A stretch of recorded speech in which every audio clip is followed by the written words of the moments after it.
O homem, ao nascer, ao crescer, reproduzir, e podemos dizer, chegar à velhice, terceira idade, classifica-se em fases.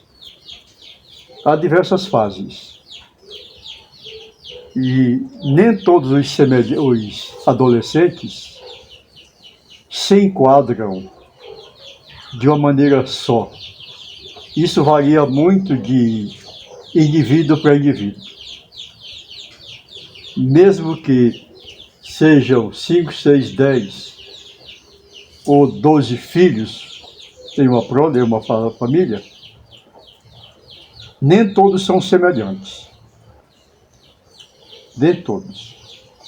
A idade de adolescência é uma das mais complexas que existe. Como falamos, nem todos passam por esse mesmo processo. E mesmo que chegue a passar, há uma diferenciação de um para com o outro. Uns, às vezes, amadurecem, chegam à idade madura mais rápido do que outros. Principalmente o sexo feminino. A sua constituição orgânica, muitas das vezes, ela amadurece, chega à realidade mais depressa do que propriamente a do homem. O homem é mais lento, muito embora as suas decisões sejam mais seguras. Mas a adolescência é muito, muito complexa a idade. E muitos há que se prevalecem, conhecendo um pouco sobre a história da adolescência e as suas implicações. A maioria se prevalece porque é adolescente para fazer barbárie, sabendo que qualquer coisa que ele chegue a fazer, além daquilo que devia fazer, é dissimulado. Bom, eu não tenho 18 anos, então eu posso fazer extrapolias. Muitos pensam dessa maneira. Já outros não, às vezes com 12 anos já amadureceram, já são profissionais, já têm uma responsabilidade, não se deixam levar pelo ambiente, pelas emoções, pelas paixões. O adolescente, pelo comum, ele deixa-se levar muito pelas paixões, pelos sentimentos, pelas influências que vêm de fora. É muito complexo. E para isso é obrigado que cada família, cada pai, cada mãe, procure conhecer um pouco sobre esta fase, porque ela pode cooperar para a desgraça do filho. Muita liberdade traz problemas. Muita pressão traz problemas. Impor nossas ideias, nossas opiniões, nossa vontade sobre tais comportamentos podem trazer distúrbios e levarmos o adolescente à ruína. O salmista Davi, no passado, já dizia: ensina à criança o caminho que deve andar, e jamais se desviará dele. E ao chegar à adolescência, ele vai galgar uma posição mais ou menos elevada e não dizer como muitos derrotados, não tenho nela contentamento. E muitos às vezes chegam à velhice, como chamam por aí a terceira idade, e se entregam à miséria, como que a velhice fosse a responsável pelo estado a que ele está. E ele às vezes chegou ali justamente porque não soube aproveitar os bons dias da mocidade. Aquela expressão daquele menino, hoje, que nos telefonou, que desde criança ele ouvia falar do Evangelho. que nós ajudamos muito a família dele. E ele, desde criança, botou no coraçãozinho de quando crescer, se tornar um pastor. Isso há mais de 50 anos atrás. E ele pôs na cabeça que devia, quando chegasse à idade adulta, tornar-se um pastor. Muito embora não seja essas coisas demais. Mas na sua cabeça era justamente uma patente invejável, ao mesmo tempo desejável, e ele sempre trabalhou por isso. Muito embora hoje esta imagem esteja muito deturpada. E como está deturpada? Dada a maneira como muitos se serviram para construir os seus castelos sobre a miséria, a ignorância, a inocência daquelas pessoas menos esclarecidas. Então a coisa é essa daí. Se os pais foram sábios, tiverem tido bons princípios no lar, é bem provável que eles terão mais facilidade em orientar os seus filhos. E eles, mesmo na adolescência, procurarão corresponder com as perspectivas e as orientações paternas. É muito complexo. É muito complexo.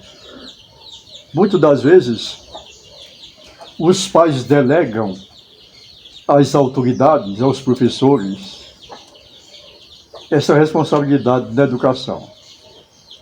Mas alguns por aí, a educação já vem do berço. Aquilo que o berço faz, ninguém faz. Napoleão Bonaparte, imperador da França, ele naquele tempo já dizia: a mão que embala o berço domina o mundo. Não é só uma verbalização de palavras, não. Mas o que ele queria dizer, que uma mão sábia, ela pode fazer um homem de um quilate muito elevado. Nós não podemos de maneira nenhuma negar a maneira como o índio cria os seus filhos. Não é impondo. E dificilmente eles trazem preocupações aos pais. A menos que tenha tido um contato elevado com o branco, e essa cultura tenha descaracterizado aquilo que os índios passaram aos seus filhos.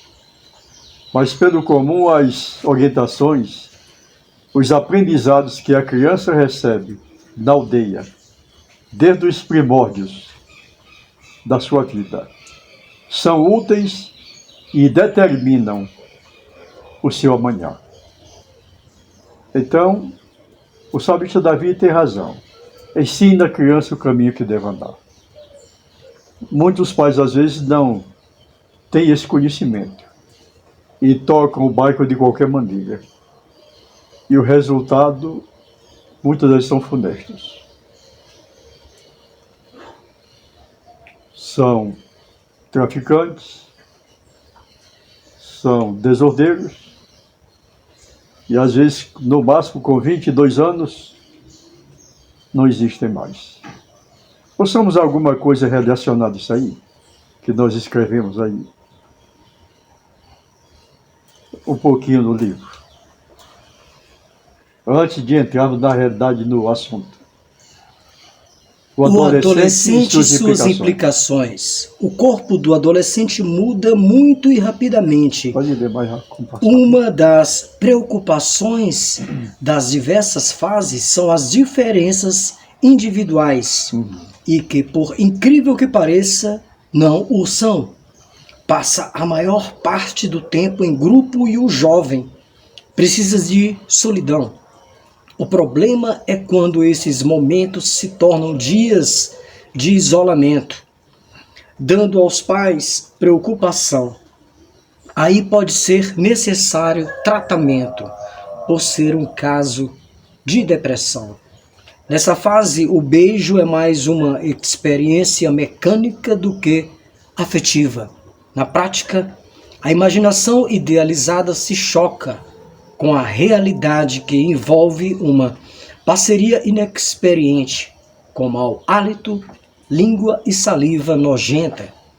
A iniciação sexual está acontecendo mais cedo e nada há de errado.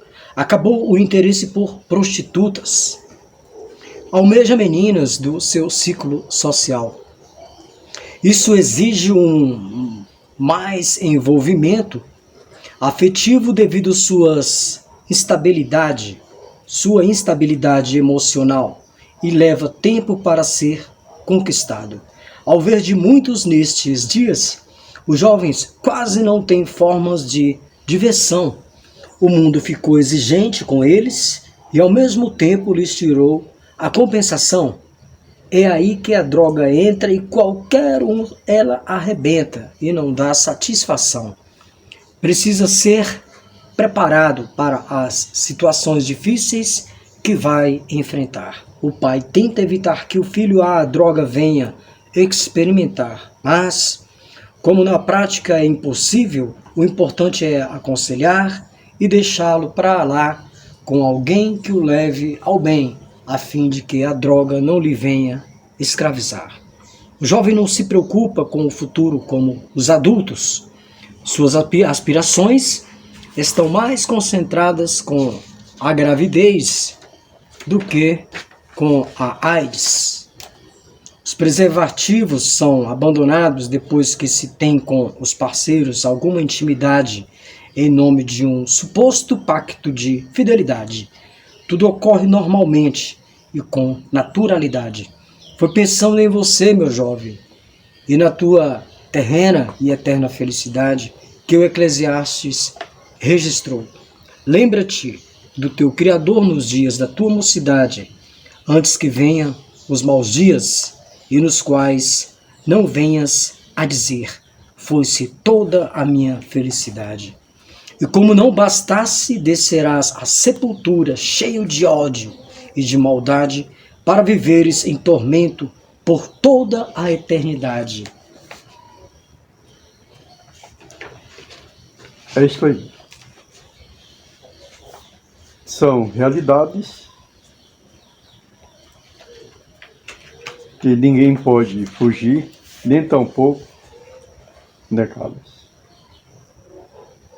O comportamento de muitos homens hoje, em diversas áreas da sociedade, você vai justamente perceber isso aí.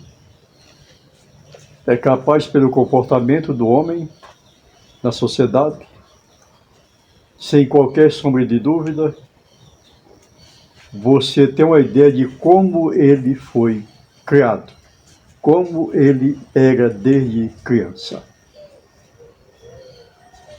É possível. É possível. Muitos de nós, às vezes, dizemos, pelo comportamento da criança, este menino tem tudo para ser um homem. Um homem. Não nos referimos no sentido de sexo, machismo, mas quanto às responsabilidades e às qualidades. Esse menino tem tudo para ser homem. E muitas das vezes nós até dizemos também, vamos tomar cuidado com esse menino que ele pode não se criar. Porque se percebe nele, desde a infância, um comportamento que o diferencia de muitas outras crianças. E não é sem razão que se diz isso. Não é obrigado que sejamos um psicólogo, nem que tenhamos um acúmulo de diplomas acadêmicos para predizermos o que vai acontecer no amanhã com aquela criança. Temos dito. Leia o livro. os adolescentes ou adolescentes e suas implicações.